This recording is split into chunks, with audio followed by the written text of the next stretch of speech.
Well, hello and good morning. How's everybody doing today?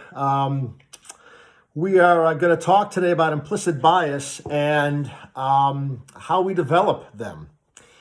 I was supposed to come back to you last week. I had all my good intentions of doing that, but my Christmas tree isn't even up yet, so I'm just behind, which is not so unusual for me at this time of the year. So anyway, I hope you're tuning in,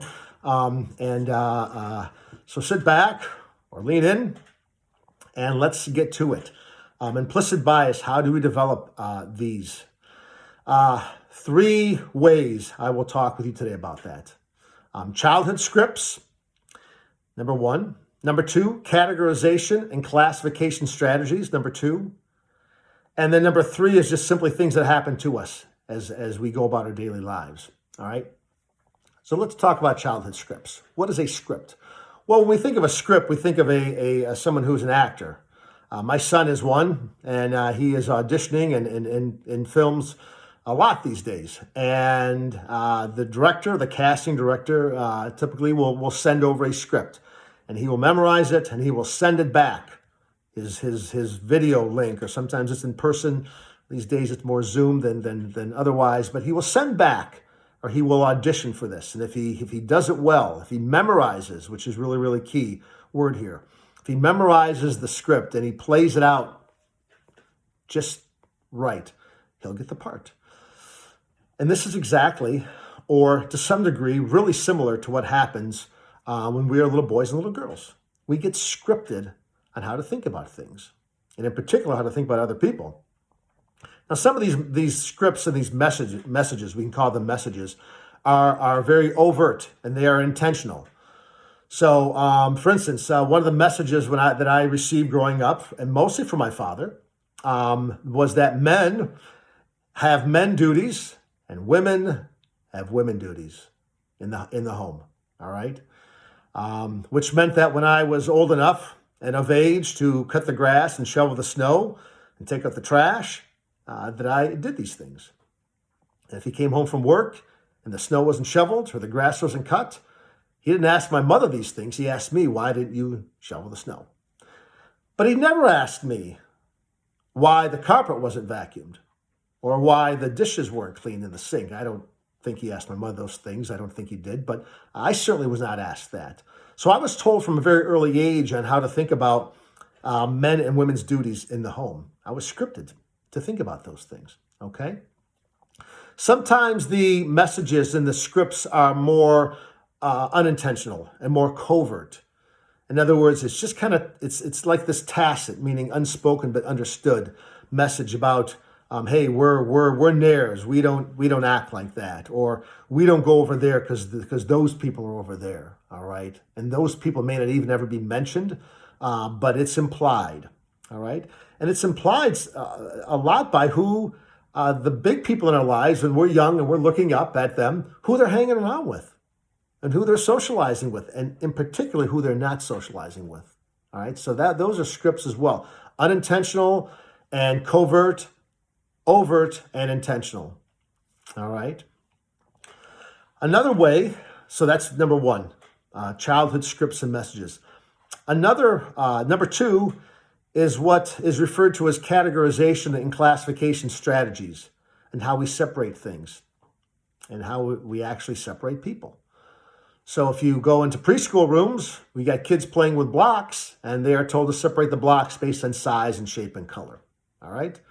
And that's what we do with human beings as well. But we also do with inanimate objects, such as cars and items in grocery stores. You go into a car lot, and all the trucks are over here, all the SUVs are over here, and all the cars in a different place. We don't mix those up, all right? Same thing is true in a grocery store. We got the toilet paper over here, got the steaks over here. Never the twain shall meet. Those aren't next to each other, all right? So we separate things on a regular basis to make it easier for us, okay? Now that may work okay in car lots or in grocery stores, but it doesn't bode as well when we talk about people, okay?